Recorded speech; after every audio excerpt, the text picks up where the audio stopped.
So the first and foremost work that any human being has to do is that you make this into a pleasant piece of life so that you naturally exude this pleasantness in every possible way. If this is feeling unpleasant and you tell this one to be pleasant, is it going to work?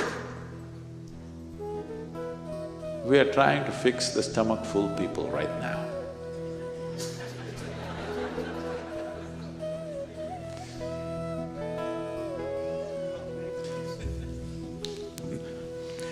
It was a pleasure listening to you, unbelievable. But my question is, what can I do so that I can acquire your skill of clarity?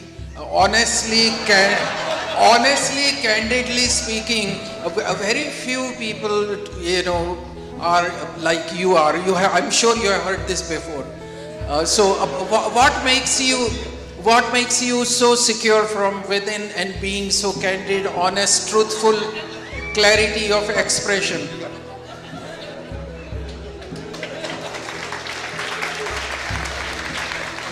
I didn't know that's a popular question.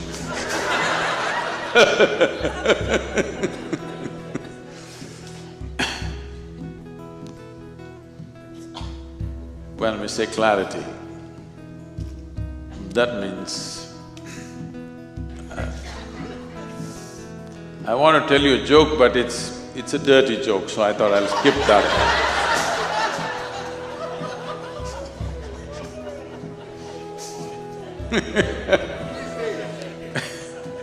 one. No, I'll come with something milder,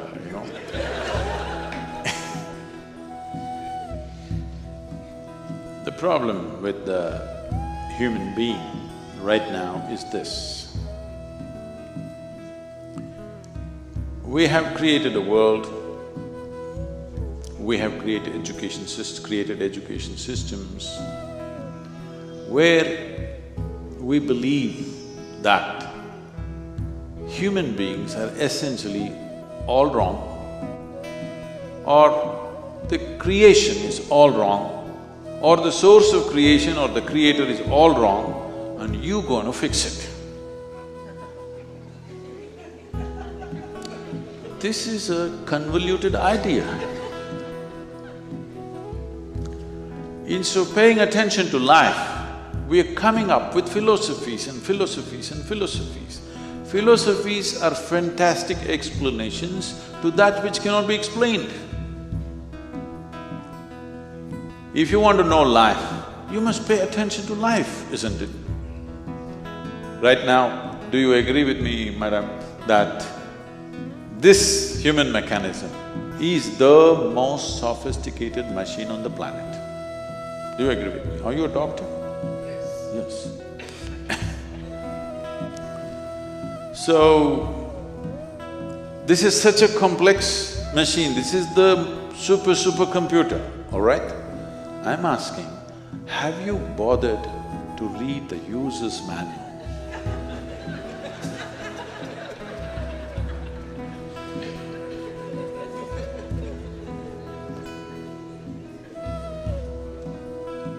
If you understand how this functions, you would know how to use it. Even if you take a simple gadget like a phone, the more you know about it, the better you can use it, isn't it so? You have definitely, coming from India, you've definitely been bombarded with this thing about realization, self-realization. Let me put it in very simple terms. What self-realization means is, first of all, what the word realization means. Realization is not an achievement, it is not an accomplishment, it is just realization. That means something that's always here, you just manage to see it now. That means you were stupid all your life, just now you saw it. You did not invent something new, you did not ramp yourself up to a mountain.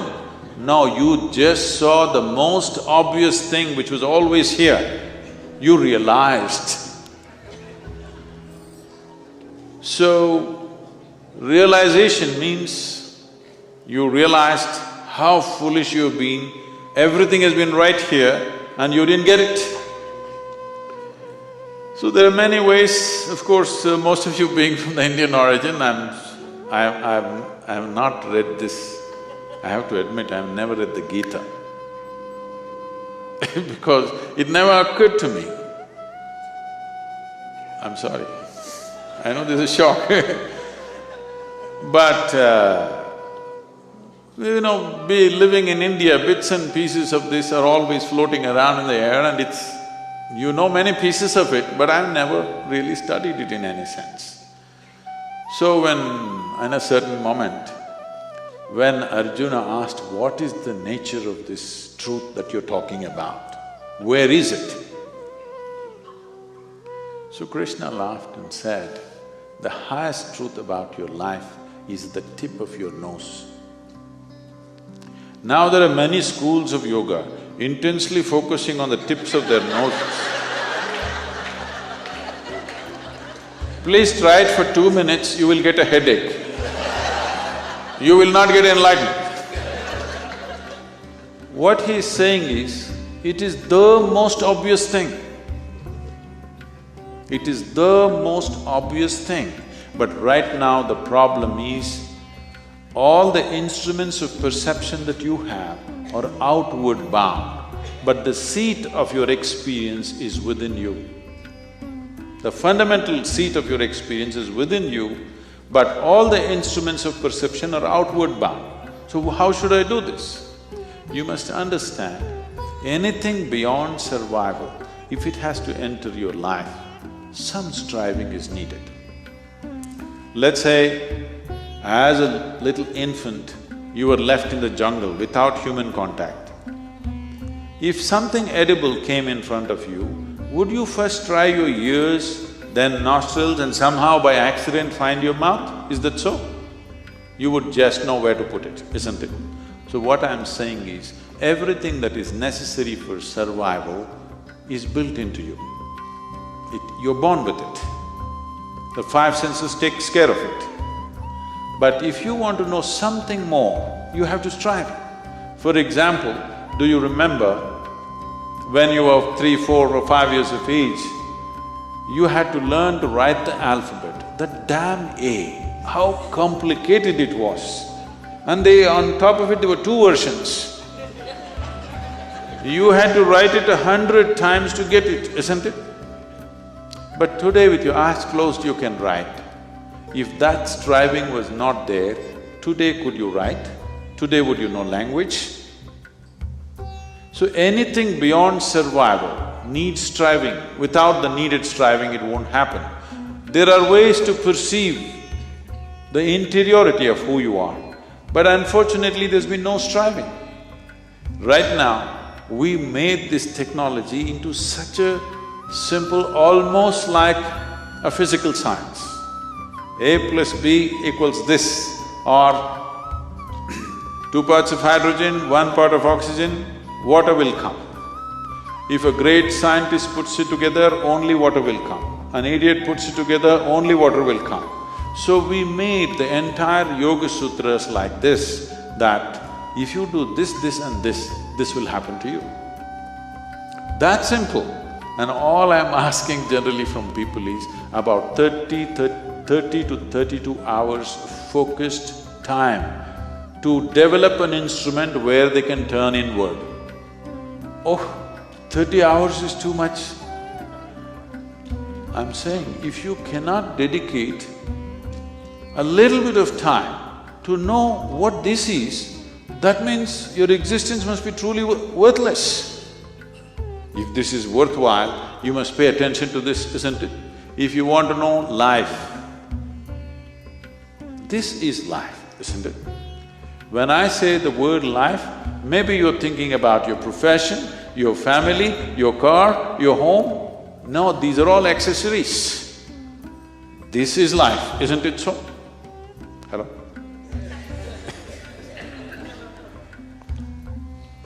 But no attention has been paid. Your idea of fixing life is fixing all kinds of things. This happened one day. Shankaran Pillai was going home. I'm not done. Shankaran Pillai was going home It is 7:30 in the evening. The rules at home, the wife's rules are 8, he must be home. It's only 7:30, he thought there's still time, let me have a quick drink and go. He just stepped into the local bar. He had a quick drink and a quick drink and a quick drink and a quick drink and a quick drink. Then he looked at the time. It's at 2 a.m. You know, drinking people are like yogis, they become timeless. There's certain correlation. Then it's late and he got off the bar stool and tried to walk. It's such an unfair world. A man is supposed to walk on a round planet. As if that's not enough, it spins. You notice that the planet is round and it's spinning only when you had a few drops more or a few drops are missing between your 2 ears. Either you're drunk or you have a vertigo, then you notice the planet is round and spinning. Otherwise, you think it's flat and you're going on fine. So with great difficulty, he was walking sideways and trying to find his way home. He was crossing a garden and he flipped over and fell face down into a rose bush. His face became a mess. Then he somehow reached home and you know, these keyholes are so minute, it took 20 minutes to find the keyhole. Then he found his way up to the bedroom and then he went into the bathroom and he looked at his face, it was a real mess. Then he opened the medicine cabinet, took out medicine, plaster, band-aid, fixed himself up and slowly crawled into the bed. Fortunately, the wife is a big sleeper. He slept. Morning 8 o'clock, the wife took a bucket full of cold water and splashed it on him. Water boarded, he woke up. Said, why, it's only a Sunday. She said, you fool, again drinking? He said, honey, 6 months ago I promised you, since then I haven't touched a drop. She grabbed him by the shirt and took him into the bathroom and showed him all the plaster was on the mirror.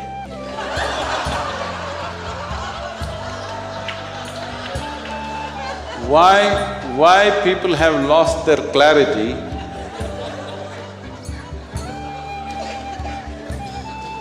Why people have lost their clarity is only because of this, that if there is any suffering here, they think this one should be fixed. If something else happens, that one should be fixed.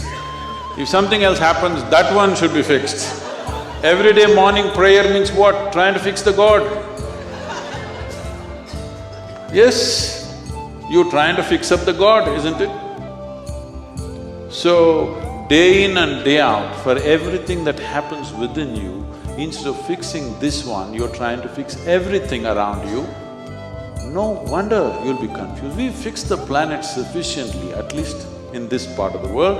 If you fix it anymore, there'll be no planet left. But are people bursting with ecstasy? No. So because clarity has been lost simply because of this. If you understand, if life has to really become beautiful for you, this one has to be fixed. If you understand this one thing, clarity will dawn within you.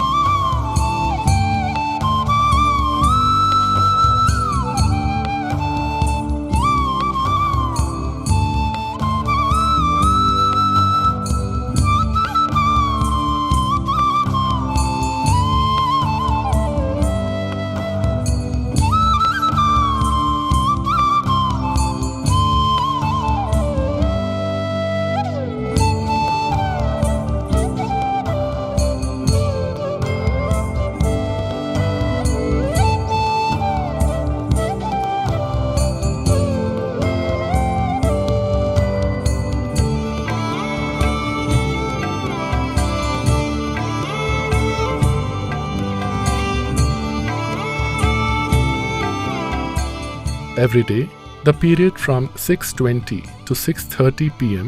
is an opportunity to experience Sadhguru's presence and establish a special contact with him. You can experience Sadhguru's presence during this period at your local time, irrespective of your physical location.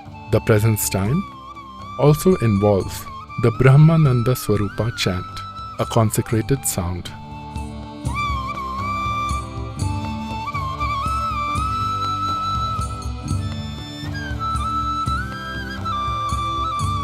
Here, the Yoga Center, we invested a certain amount of energy, a phenomenal amount of energy, that even if you're like a stone, we can shake your spine a little bit. We can have you reverberating, no matter who you are. If with little willingness if you come. If you come with unwillingness, we are willing to work with you. So we invested energies, and particularly for those of you who are little resembling rocks, I'm not saying rocks in a negative way, you know you're rock. That's not negative. You rock is just grammatically wrong, so I'm saying you are like a rock. Even if you are like a rock, well, we set up times of the day. Morning, evening, we set up times because many of you don't see a morning in your life. I'm not talking to those people who live here, we make sure they see the morning. Those of you who come from other places and those of you who are on the live stream, if you have not seen a sunrise, I don't want to disturb your lifestyle. So evening, 6:20, we have set a time. At that particular time, there is a certain concentration of energy. Particularly if you've been initiated, it'll be very strong. Even otherwise, if you use some kind of thought, emotion, image to get connected to this space, we can see that that particular time works for you as a strong presence. So, between 6:20 and 6:40, these 20 minutes, all this costs life. We've invested a certain amount of, certain dimension of energy. Whatever time zones you are, your local time, 6:20, morning or evening, you could become available to this. We will spend a few minutes in this presence, keep your hands open, eyes closed, slightly upturned face. Kannu moodi ukkaandu konjam mukkam mel mukkama vechi kannu moodi ukkaandukalam.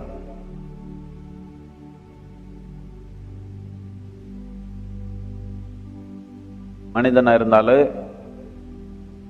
கொஞ்சம் அதுக்கு கம்மியா இருந்தாலும் பண்ணிக்கலாம். என்னதுக்கு என்ன, கொஞ்சம் பேர் அந்த சின்ன செடி மேலே ஏற உட்காந்துக்கிறாங்க, அவருக்கெல்லாம் சொல்றேன் நான். கண்ணு மூடி உட்காந்துக்கலாமே, கொஞ்சம் பரிமாண செயல் நடந்துடும்.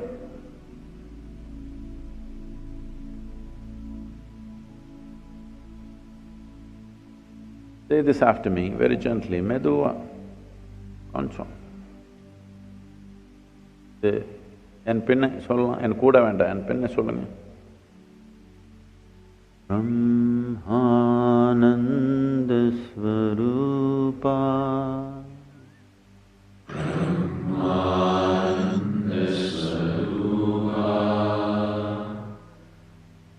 Isha Jagadisha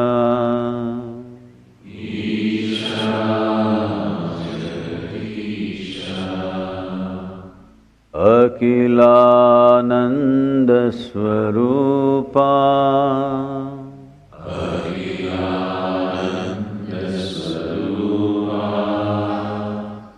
Isha Mahesha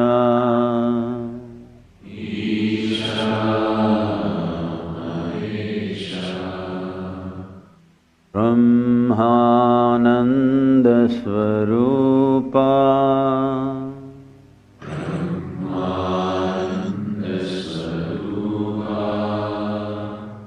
Isha Jagadisha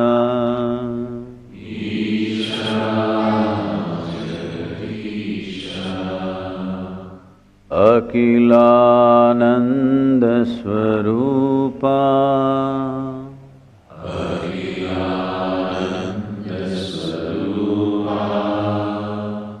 Isha Mahesha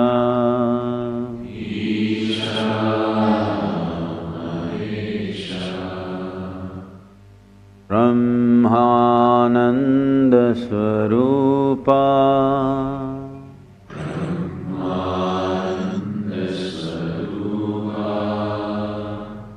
Isha Jagadisha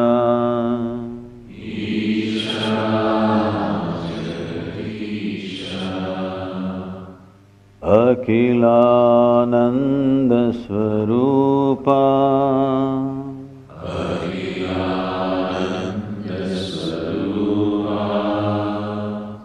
Isha Mahesha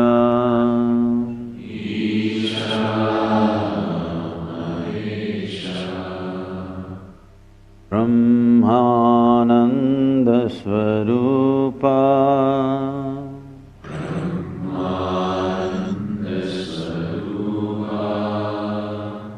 Isha Jagadisha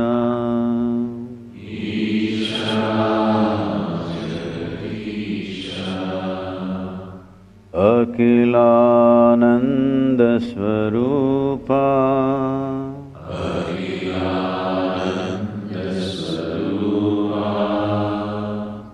Isha Mahesha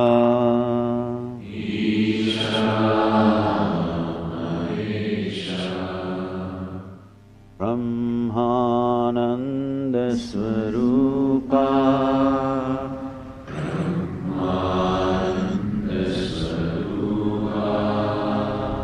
Isha Jagadisha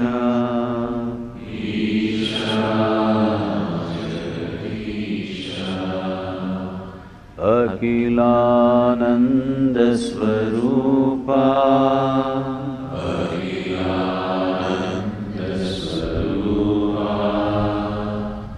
Isha Mahesha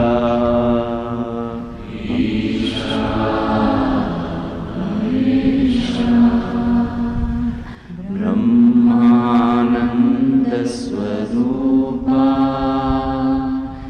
Isha Jagadisha Akilananda Swarupa Isha Mahesha Brahmananda Swarupa Isha Jagadisha Akhilananda Swarupa Isha Mahesha Brahmananda Swarupa Isha Jagadisha Akhilananda Swarupa Isha Mahesha Brahmananda Swarupa Isha Jagadisha Akhilananda Swarupa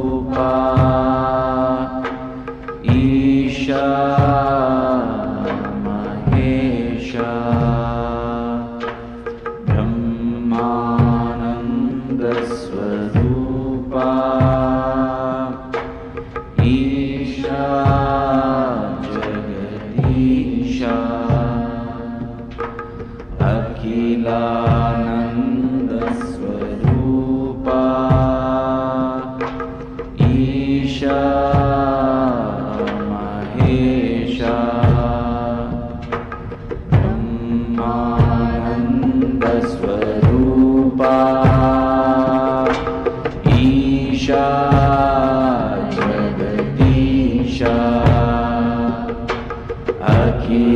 Akhilananda Swarupa Isha Mahesha Brahmananda Swarupa Isha Jagadisha Akhilananda Swarupa Isha Mahesha Brahmananda Swarupa Isha Jagadisha Akhilananda Swarupa Isha Mahesha Brahmananda Swarupa Isha Jagadisha Akhilananda Swarupa Isha Mahesha Brahmananda Swarupa Isha Jagadisha Akhilananda Swarupa Isha Mahesha Brahmananda Swarupa Isha Jagadisha Akhilananda Swarupa Isha Mahesha Brahmananda Swarupa Isha Jagadisha Akhilananda Swarupa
Akhilanandasvarupa Isha Mahesha Brahmanandasvarupa Isha Jagadisha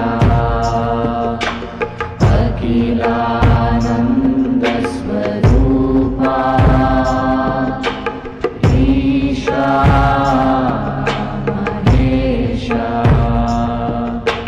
Brahmanandasvarupa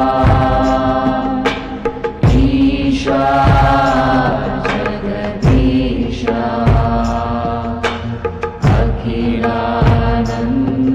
Akhilanandasvarupa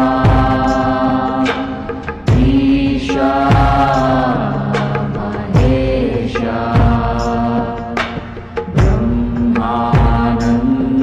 Brahmanandasvarupa Isha Jagadisha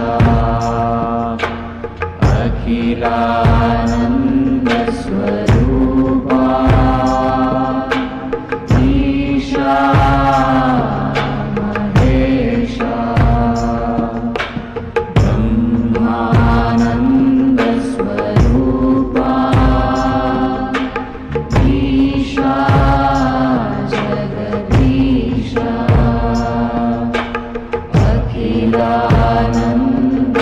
Akhilanandasvarupa Isha Mahesha Brahmanandasvarupa Isha Jagadisha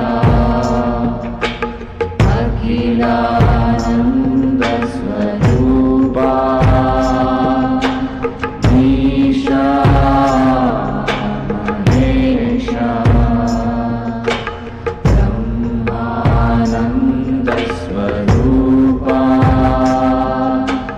Isha Jagadisha Akhilanandasvarupa Isha Mahesha.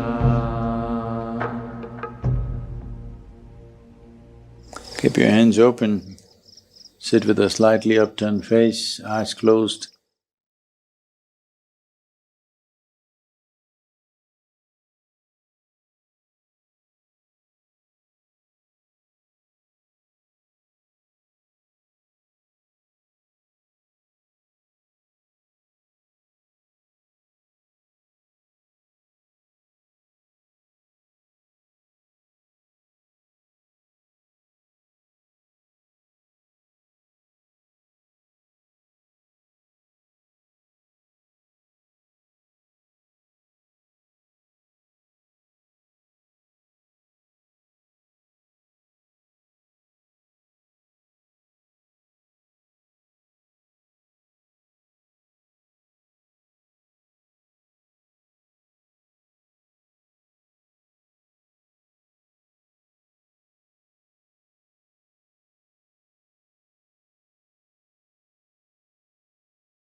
Sivanage bandhana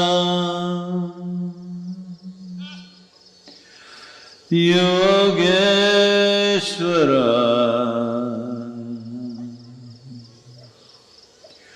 Sivanage bandhana Bhuteshwara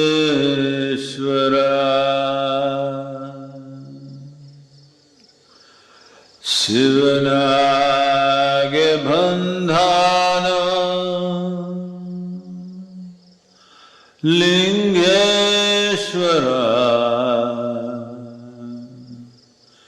Sivanage bandhana Jagadishwara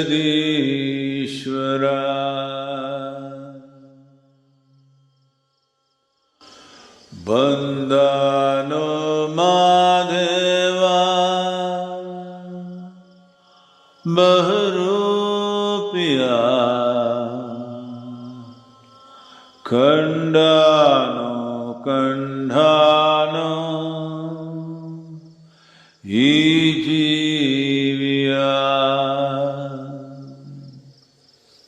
Kandhano Kandhano Ijiviya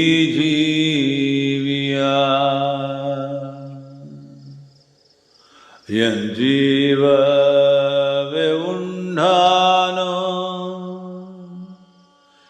Shivarupiya Tandhano Tandhano Gnanamrita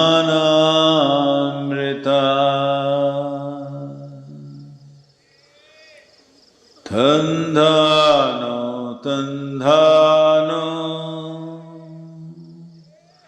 Gnanamrita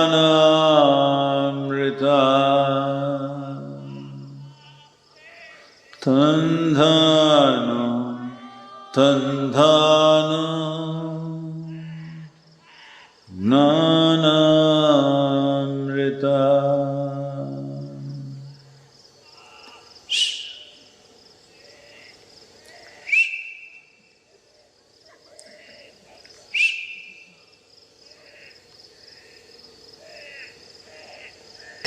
Please relax your hands and slowly, very slowly open your eyes.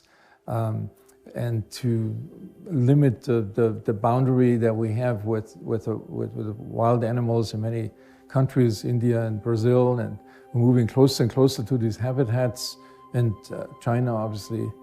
In India, cattle rearing is it's not a big deal. There is no such organized cattle rearing, they're just there. We used to have over 1 billion or 1 billion plus cattle about 20 years ago. Today, it is numbered around 780 million, something like that. But they're generally there, either in the farmlands or in the forests, wild ones and things like that. I once happened to go into I was driving on a highway and I heard some hideous sounds, like stomach churning kind of. My stomach is very strong, I can travel in the ocean without having big seasickness. Wherever I am, I'm not a motion sickness person or anything, I can see anything, I'm made like that. But these sounds are like gut-wrenching kind of sounds. So we were just traveling and we wanted to see what it is, we just drove in. I don't know, somewhere between LA to San Francisco, a little deeper into the plains. And this must be probably maybe 34 or 50 acres kind of fenced land. I don't know how many animals, I couldn't even guess. It must be definitely somewhere between 500,000 to 1 million animals, packed. And the smell is like, the stench is unbearable. And they're making gut-wrenching sounds. I don't know if it's a slaughterhouse or something, I couldn't make out, there were some sheds. Oh, it is the worst kind of misery. The first thing that came to me is the movies we have seen, the Holocaust things. This is just like that, and the sounds that are coming out of that place. I think the diet will change if you make a visit. But these are the things that we know are breeding grounds for these pandemics, and microorganisms that thrive in that space, that ultimately get into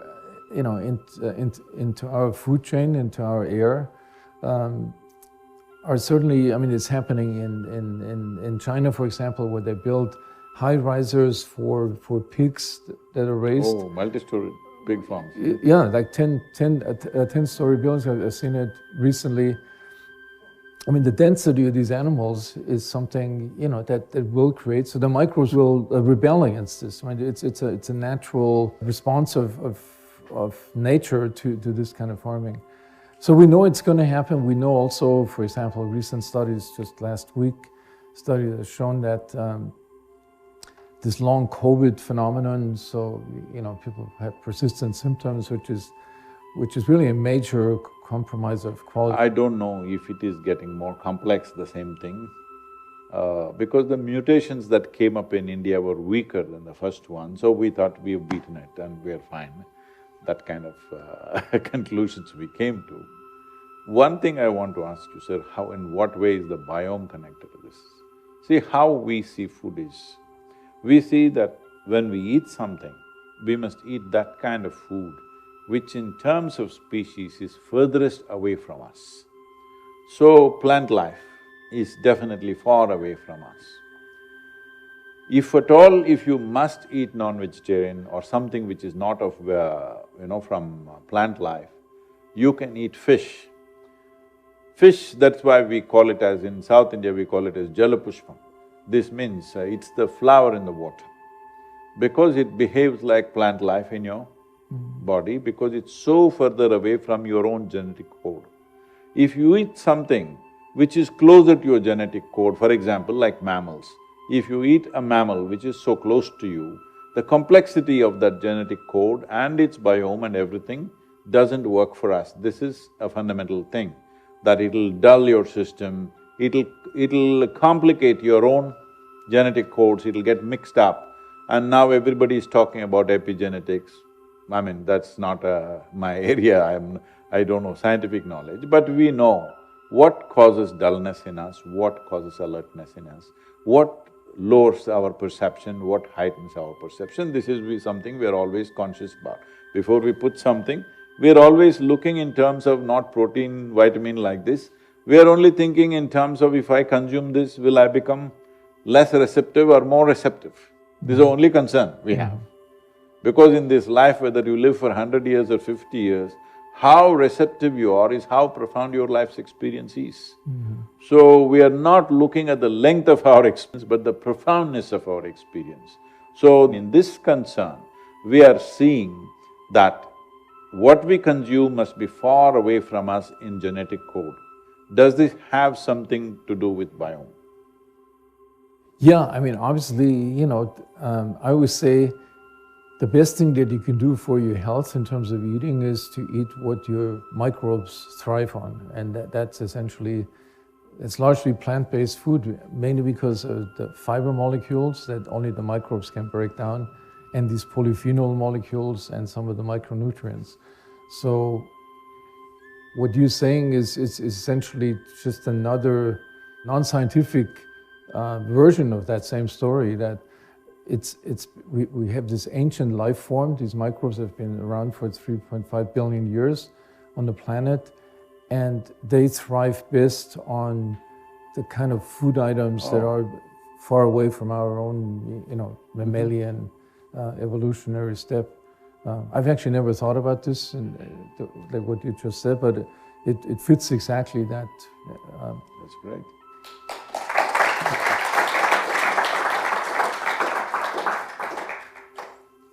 If you have any questions, please. There's definitely deterioration of the soil and microbiomes. Now, currently, Sadhguru is working on it, and I'm sure that you will also be pressing your government to work on it. But what can we do now to alleviate this? Because we all live in the city, we have got our own difficulties, we cannot grow our own food. So what can we do now to alleviate this problem? See, it's very clear that all of you are not going to become regenerative farmers tomorrow. That's an impractical expectation to have. Though a lot of idealistic people are talking in those terms, they move to their farms for 3-4 months and they can't handle it because the Wi-Fi doesn't work and they come back to this city. We know a lot of people who had short-term agricultural experiences and they are back. So you don't do that. Today we are living in a democratic society. That means it is your government. When I say your government, it is your vote which has made that government. So it is very important. Now in another 1.5 years or something, an election is coming, little over a year, next November. Pitch it, only then we'll vote, start a campaign.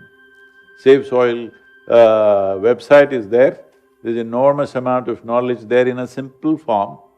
But if you want something more complex, you can go into FAO, UNCCD, everywhere there's a phenomenal amount of information, all right? You don't have to act like a scientist, you pick what is common sense for you and put it out there. At least 4 times a week, I'm saying something about soil on the Twitter, now it's X, okay? I'm saying something. Make sure 1 million people retweet it. In a democratic form of government, the most important thing is numbers.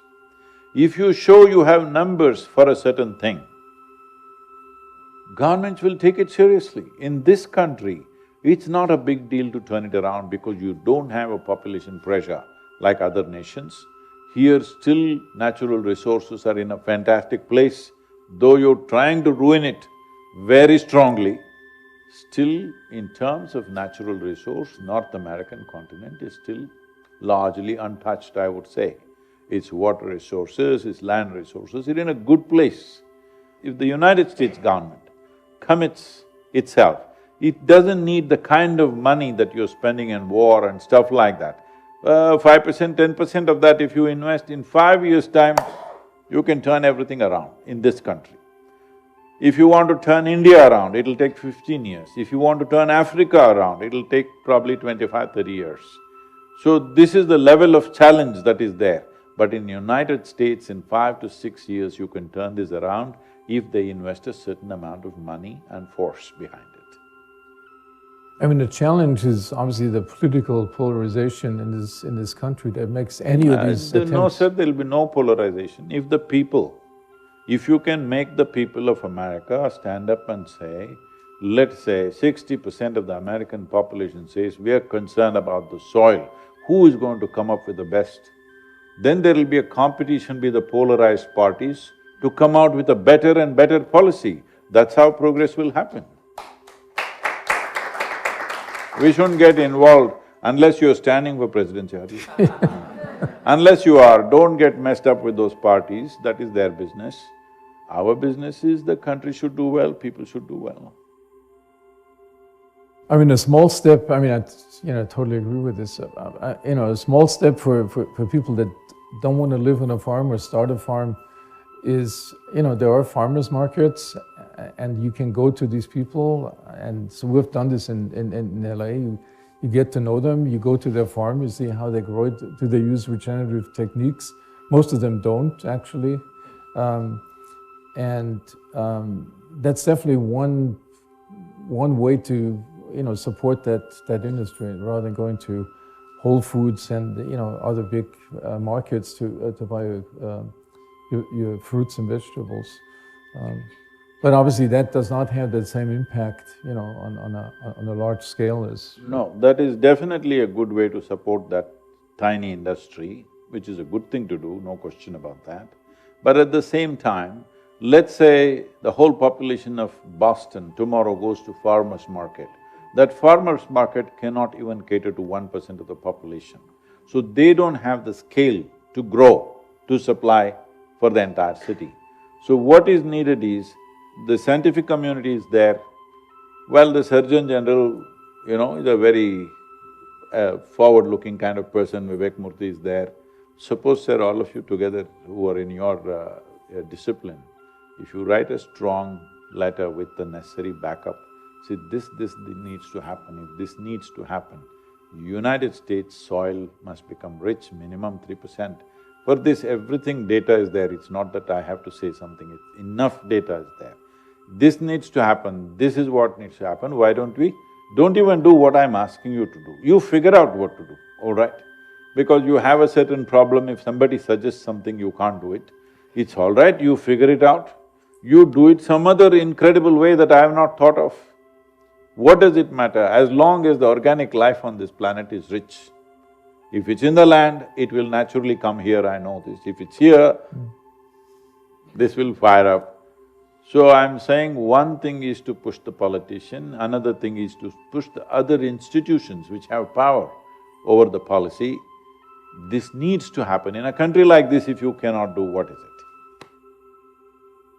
I mean, there are some good examples. For example, the founder of Patagonia, Yvon Chouinard, I don't know if you've run into him. I mean, he's a very remarkable man who has dedicated his entire business and actually became a billionaire, a reluctant billionaire. He always that he has created, and it's demonstrated you can make money on it. It's not, you don't have to say the business model does not allow these kind of approaches, like regenerative agriculture that he has been pushing a lot, so. And anything about soil will not change without incentivizing the farmer.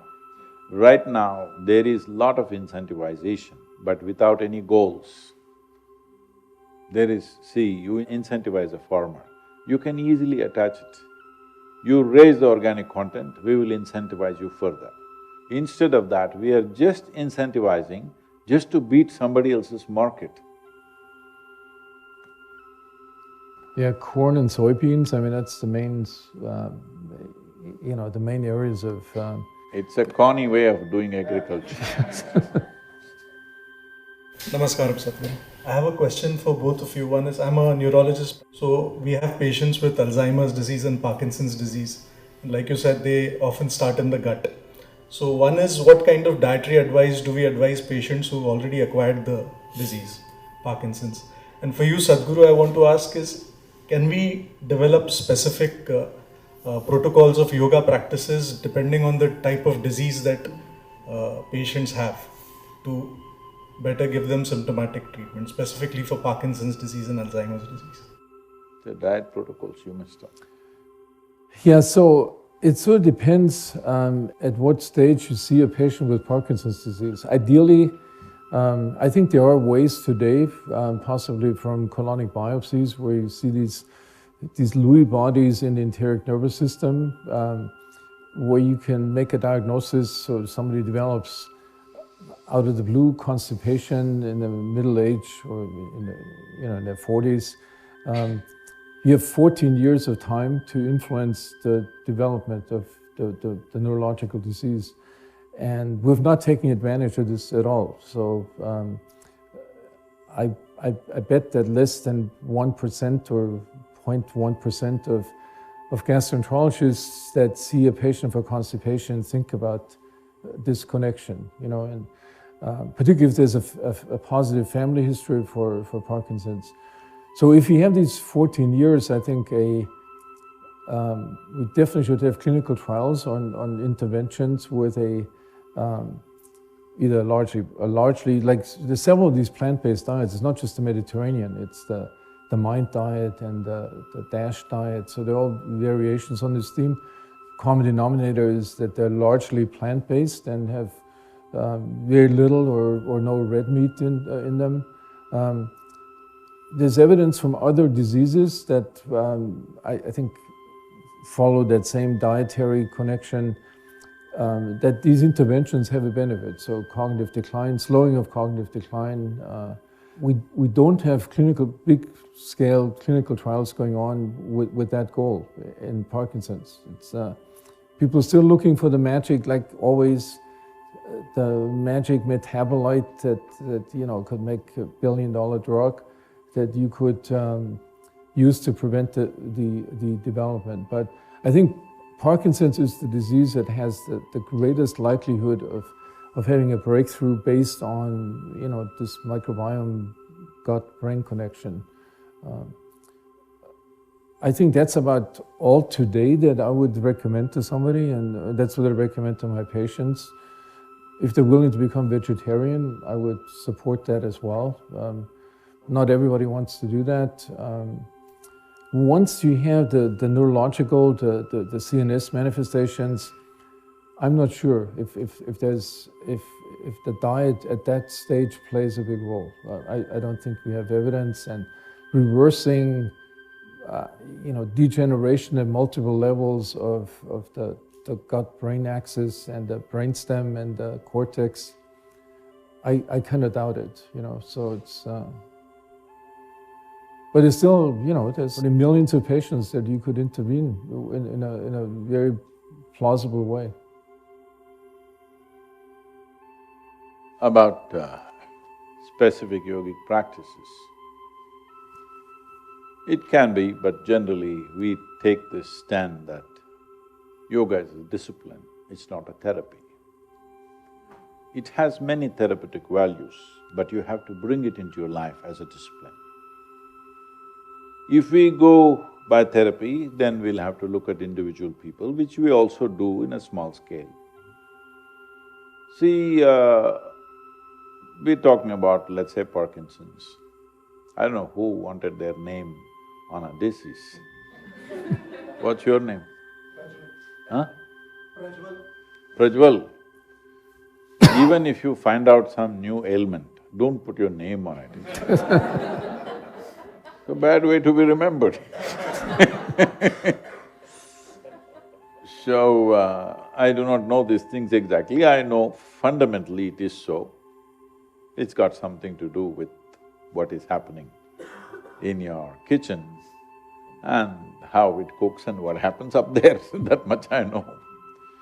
So, if it is beginning from your gut, Parkinson's, we still do not know in an individual person which aspect of his neurological system is malfunctioning or weakened, what could be genetically, intrinsically weak in a given person, you don't know that. That we can observe and manifest only by looking at the individual patient with a certain closeness and seeing how… See, somebody may have a particular ailment. Well, for the convenience of treatment, you may put them as, okay, this is this disease. But if you pay enough attention, each individual person will have variations of the same ailment. Have you seen that? Always. So, Parkinson's it may be, because of a certain symptoms we are saying that. But where in the neurological system, which is such a vast system, where is the damage? You don't know. So to structure a practice for that, which is possible, but then it needs a lot of individual time to do that, which is once again not… For few people it's possible. It's not practical in terms of large-scale the transmission of the same thing. So the best thing is how to see that you don't have clients. This is my goal. Is that okay?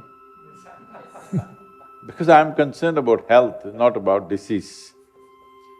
So, how to see that people don't have this, like the professor is saying, the important thing is you change your diet. There are many other things about how you eat, when you eat, in what kind of mood you eat.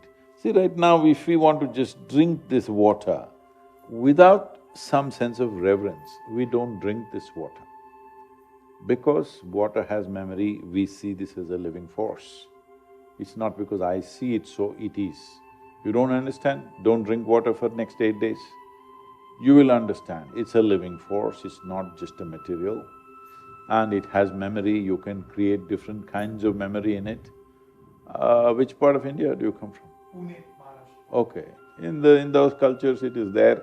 If you come from urban culture, maybe you don't know, but if you go to rural India even today, we always gather water the previous evening, just filter it with a cloth so that in case any particles are there, it should go. Then we put it in a copper pot or a brass pot, or if it's summer, we put it in an earthen pot. And then they put some flour on it, put some vibhuti or kumkum, in a way of being worshipful, and leave it there minimum for 6 to 8 hours. Then only we consume. Because how you treat the water accordingly treats you. That goes for food also, that goes for everything that goes into this body. If you don't see this as a product that you buy in the marketplace, if you really look at it, that this is life-making material. 72% of your body is this, all right? Is it not very important? Hello? Tell me, this glass of water is more important for your life and the making of your life or the God in heaven? I'm not trying to scare you, it's okay, whatever you believe. But if you don't have this, you will bow down to this. We bow down to this when we have it. It's very important. Hello? People don't talk to each other when they're alive. When they die, they go to a medium and they want to talk to them.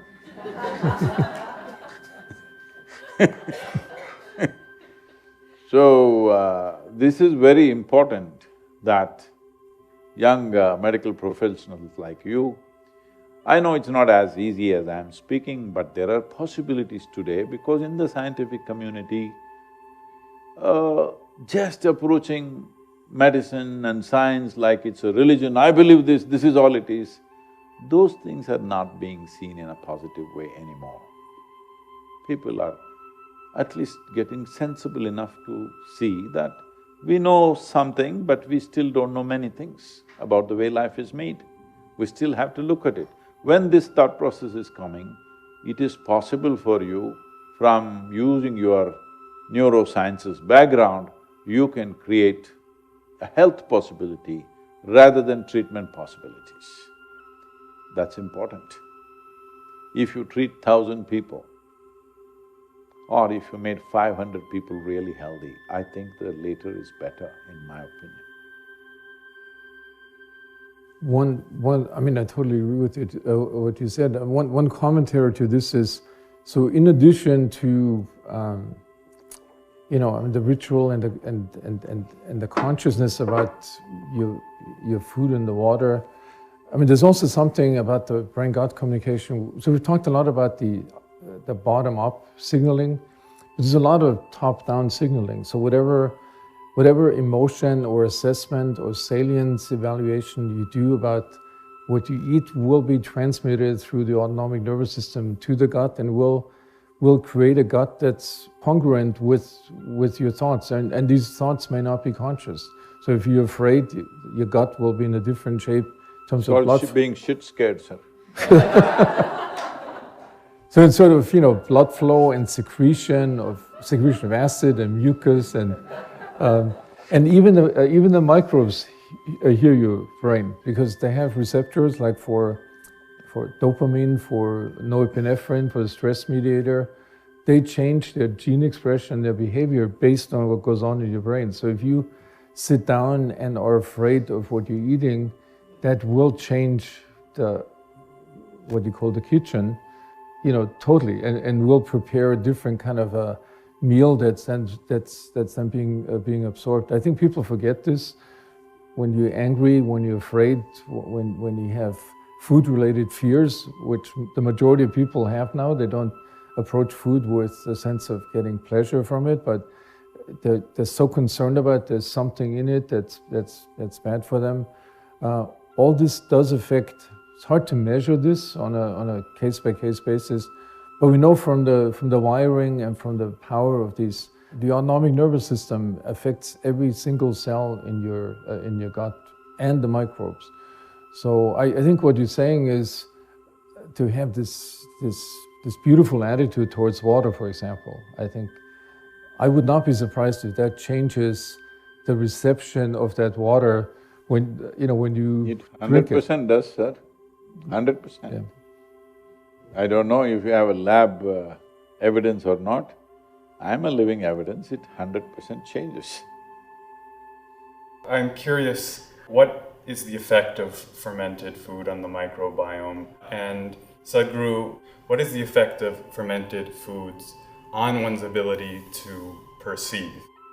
I mean, what the effect is on what we perceive, I think that's a challenging question, but what the effect of fermented food is on health, so there's pretty good evidence. I mean, one is, historically, I mean, humans started fermenting foods probably more than 10,000 years ago. There has been an adaptation of the gut connectome genetically to having this as a major part of the diet. So almost all cultures and peoples around the world, so, I mean, the US was an exception really until recently to this, but most cultures have had fermented foods as an essential part of their diet. The Koreans to probably the most extreme, and so that's one thing. A recent study has shown that actually people that eat a large variety of fermented foods,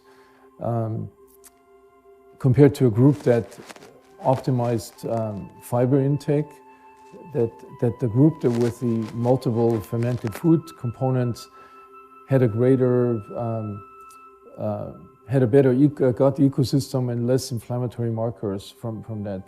So this group in Stanford, the Sonnenberg lab, they're following this up with a larger study, with a clinical trial actually, and there's some very interesting things about it. The people that ate the fermented foods not only had more microbes from these fermented foods in their gut, but this diet drew in other microbes from other sources that they didn't really know from where, from the environment, from microorganisms that only existed in non-measurable quantities before that. But it has an effect beyond just having more lactobacilli in your gut. It drew in like multiple others. So we've done a study, early on that sort of convinced me about the importance of the gut-brain communication, that eating a cocktail of 4 probiotics had an effect, a measurable effect on the healthy brain. We don't know if that, because people were healthy subjects, so I can't really tell you if this had any benefit for anxiety or depression or any sort of mental disorders. But so certainly I think it seems now, and this has sort of shifted a little bit, we focus totally on the fiber. I think this has shifted towards that fermented foods are maybe as important to maintain and reestablish a healthy ecosystem, particularly in situations after antibiotic treatments, which greatly compromises your regular microbiome. I've seen this many times when patient asks me, so what should I do? I've been on this two-week course of antibiotic for my dental work, and so I don't recommend an individual probiotic pill. I tell them, why don't you incorporate this for the next couple of weeks and see what happens? And generally, it could all be placebo, obviously, in this area, but I usually got a positive feedback on this. So I think it's definitely part of a healthy diet, and I don't know what the main fermented foods are in the Indian cuisine, but certainly if you go from Asia, all the Asian countries have a large variety. It doesn't seem to protect them. I mean, this is always, you have to have an open mind to this. It doesn't seem to protect the Koreans, for example, from a high prevalence of Alzheimer's disease and colon cancer, which is kind of doesn't go quite along with the story. But there may be other factors. Koreans have dramatically changed their diet to a Western diet in the cities. So there could be other factors for that. But I would say, I would recommend to everybody is as important as to eat a largely plant-based diet is to incorporate several fermented foods. You need to be an expert on it to select them because you probably want to have the live organisms in it, so you don't want to have it treated, all the bacteria are killed. So typically you want it to come out of the fridge section of a market. But there's a wide variety. Some people don't like kimchi, some people don't like sauerkraut, but I think there's a wide variety, and some people make it themselves now. Yeah. So, in terms of fermented foods and perception, see, any animal-based fermentation. When I say animal-based fermentation, there are cultures where meat is fermented. Literally rotting is considered gourmet. There are parts of the world where it is eaten like that. This is the worst way to eat it, but in those cultures it's become gourmet because these were cultures which were in extreme cold or removed from the rest of the world for large parts of the year. If they had to eat food, they had to learn to eat and enjoy rotting meat, otherwise they would be dead probably in those days.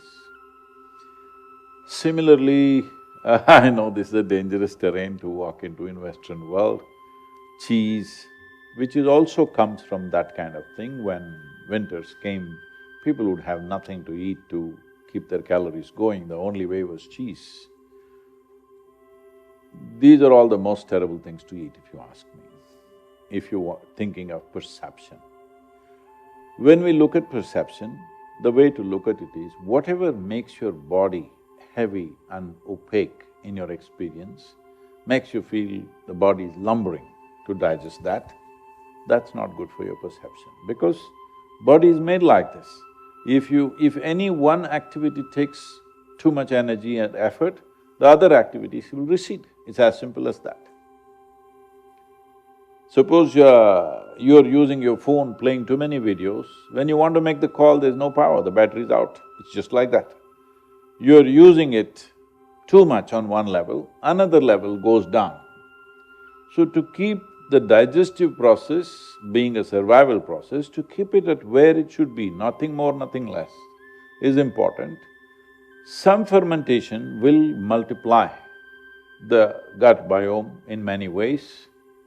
So, when it comes to fermented food, it should be under your control. For example, in southern India, one fermented substance which is consumed daily in breakfast is idli dosa. But if we go north of Pune, or even up to Pune, no, if we go north of Bangalore, we will not touch it. At least I will not. Because one thing, the idli feels like a golf ball. In the south, idli feels like a flower. As you go north, it becomes a golf ball, you could play with it. And they don't know how to ferment. They have over-fermented it all the time. So in south, it's becoming difficult there also. Otherwise, every woman at home would know, she'll just always with little finger, they touch it like this. No, this can't be used. They would simply know. Or if you are not very sensitive, if you smell it, if it's gone beyond a certain point, you will know it's fermented beyond a point where you should not eat. So this kind of fermented thing, we always go and offer to our flowering plants, because they flower better when they get this fermented dough. But once we see that it's fermented beyond that, we don't eat. The next thing is the curd, or what you call as yogurt. It is just overnight fermented, it must be still sweet. If it is becoming sour, little sourness is okay, if it crosses that, we won't eat. Because if you ferment it beyond a certain point, then it creates a biome of its own, not support your biome. Little fermentation adds fuel to the existing stuff that is… Your stomach or your alimentary canal is fermentation, but it is a certain… fermentation is a certain culture, all right? Is it the right word, sir? Yeah. It's yeah, a culture. yeah. It is a certain culture. So you want to culture this in a certain way that's beneficial for you, not simply culture it whichever way. If your stomach feels like a beer factory, then what? You're talking about perception. If you're talking about perception, your stomach should send signals to become more and more alert and sharp. If it makes you like this, then where is the perception? So one thing is, any animal food which is fermented, we normally don't eat at all. If you must eat a little bit of curd, but that is only overnight fermented, 6 to 8 hours. If it's summer, just 4 to 5 hours. That's how we ferment, very carefully. If people want to have a meal at 1 o'clock in summer in the afternoon, they will ferment it at morning 8 o'clock, 9 o'clock, because the temperatures are hot. If it's cooler seasons, they'll ferment it just before going to bed in the night. Next day it'll be ready. And this fermented thing, how you treat it. These days all this is gone, people around my table, I'm always trying to bring some sense to that. In our homes, United States of America has to do a lot. I appreciate why it's become like that, because it's a matter of 200, 250 years. When they came, people came here to a wild land. They sat and ate wherever, they stood and ate wherever. Even today they're doing that, they need not do. They've achieved a certain level of education, civilization, affluence. Now you must do what's best for you. I'll tell you my experience. One day I'm driving in Washington, D.C., in the business district, not in the political part, in the business where CEOs and lawyers and others are there. I don't know what these people are. Maybe CEOs are all young people, less than 35 years of age, all young people, obviously from Ivy League kind of people. And looking at their clothes and how they are, they're very well-to-do. They're all standing outside, this is around 12:30, 12:45, lunch hour I think for them. And there is some cart, maybe it's I don't know, a hot dog or some dog part or cow part, something it is selling. All men and women, dressed very well. They're all standing there, holding food in their hands and like this, hacking at their food. I just saw this, and tears came to me. What's happened to these people? They're well-to-do, at least they can sit on the ground and eat properly. No, they're hacking at food, like even a wild animal won't eat like that. This is not good. Yeah. How you eat something is as important as what you eat. I'll tell you, my first yoga teacher is when I was 11 years of age. And in that very simple ashram kind of place, daily there's only one thing. It's called maize, but not the maize that you have, not the big maize. It's a millet, let's say. This millet and ragi millet, which is a smaller millet, and there is a pulse, which is called as uruli, or in English they're calling it as horse gram, because the English started feeding it to their horses because the race horses were running better with that pulse. So it's called as horse gram today in the market, and greens which grow all around. So you would always say, ragi, jola, uruli, soppu, four things you eat, 100 years guaranteed. He died at 106. And he lived till the last day, fully active. I must tell you a little bit, I owe it to him. When he was 73, 74 years of age, he was also a doctor. Only on Mondays he's a doctor. Rest of the days he's traveling all around doing his yoga and stuff. Monday mornings he's always back in his center. The state government used to have special buses for this Monday morning business that happens there.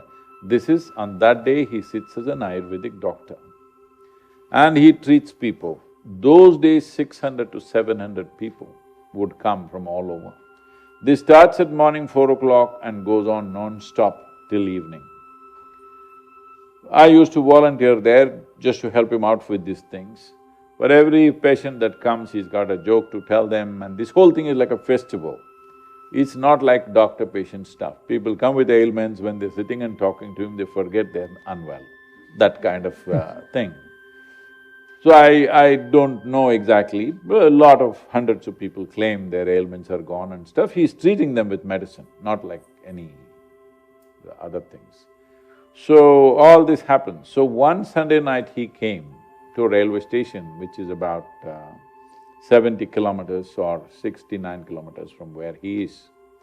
And he found the trains were all cancelled because the railway union has gone on strike at that time. This was the George Fernandez time.